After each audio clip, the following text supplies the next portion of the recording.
समय से है। सबसे पहले विनीता भारती जी हम आपके पास चलेंगे, क्योंकि आप की पार्टी से ही विधायक हैं और 3 बार के विधायक हैं, पूर्व शिक्षा मंत्री भी रहे हैं, लेकिन स्कूल की जो मांग है वो लंबे समय से है केंद्रीय विद्यालय की, उसको लेकर आप लोगों ने क्या किया है? देख लिए हम लोग प्रयास में लगे हुए हैं कि किस तरह केंद्रीय विद्यालय खास करके मधेपुरा में हो। पूरे बिहार की वही स्थिति है, इस मांग पर है, लेकिन हमारी सरकार तो बिहार में है नहीं। चाहे हम तीन टर्म से विधायक रहे या एक टर्म से, लेकिन हमारी सरकार तो बिहार में है नहीं। आपने देखा कि 17 महीनों के सरकार में जो हमारे आदरणीय नेता है, विपक्ष के नेता है तेजस्वी जी, जिन्होंने नौकरी के नाम से, दाता के नाम से जाना जाता है, और प्रत्येक घर में आप देखिएगा कि शिक्षा की एक अलग जगह है, जहाँ ऐसा घर नहीं है कि जहाँ नौकरी नहीं है। तो इस प्रयास में भी हम लोग लगे हुए थे, लेकिन दुर्भाग्य कहिए कि हमारी सरकार बिहार में है नहीं। लेकिन फिर भी हम लोग चाहते हैं कि केंद्रीय विद्यालय स्थापित हो, जहाँ जगह है वहां बने और यहाँ के बच्चे शिक्षा ग्रहण करें। विनीता जी, आपकी बात तो सब कुछ जायज है, लेकिन जिस तरीके से चंद्रशेखर जी शिक्षा मंत्री भी रहे हैं बिहार सरकार में, उस दौरान तो कुछ प्रयास उनके द्वारा किए जा सकते थे ना? बिल्कुल किए जा रहे थे, लेकिन आपने देखा कि बहुत कम दिनों की सरकार थी, बात बनी ही थी, लेकिन सरकार कहीं ना कहीं गिर गई थी। और माननीय नीतीश कुमार जी के नेतृत्व में जो सरकार चल रही थी, तो वो काम सक्सेस नहीं हो पाया, लेकिन प्रयास जारी था। तो कम समय में आप कुछ कर भी तो नहीं सकते हैं। जब कम समय मिला तो शिक्षा की यह स्थिति रही, तो शायद समय मिलता तो शिक्षा की स्थिति बेहतर रहती। तो ये दुर्भाग्य है कि कम दिनों के लिए बनी थी, लेकिन जो भी कार्य थे उनको करने के लिए भरपूर प्रयास किया गया था।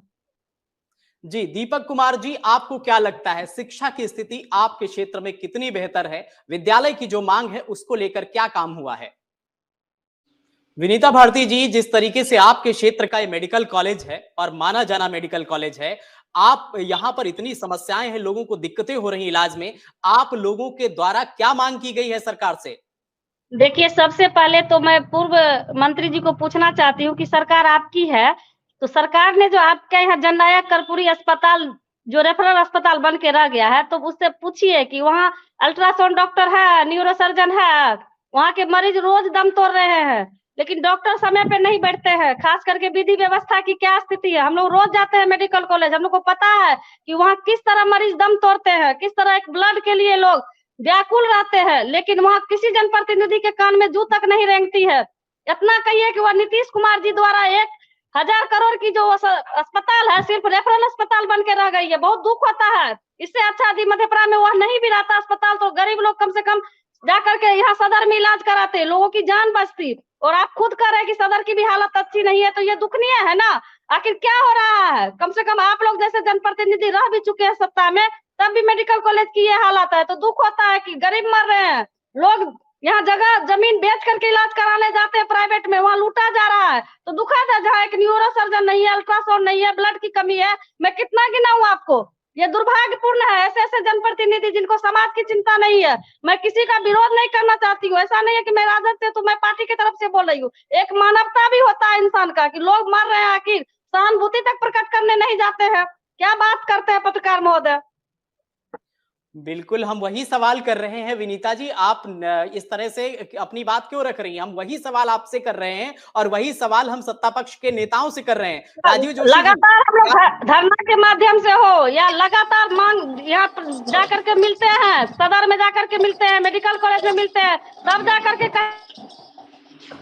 राजीव जोशी जी, डीएम साहब से जवाब मिलते हैं, तब दीजिए। इस जाकर एक तरीके से कार्य हो पाता गंभीर है। आरोप है आखिर एक आपकी सरकार व्यक्ति पर कितना और दौड़ेगा? आप मूलभूत इलाज भी नहीं मुहैया करा पा रहे हैं लोगों को, जिस तरीके से वहां की हालत है उस अस्पताल की, मेडिकल कॉलेज की। विनीता भारती जी हमारे साथ है। विनीता जी, जिस तरीके से आपके इलाके में जल जमाव की समस्या एक बहुत बड़ी समस्या है, बारिश का मौसम आने वाला है और फिर एक बार मधेपुरा में जल भराव होगा, लोगों को बहुत परेशानियां होंगी। इसके लिए विधायक जी द्वारा क्या प्रयास किए गए हैं आखिर?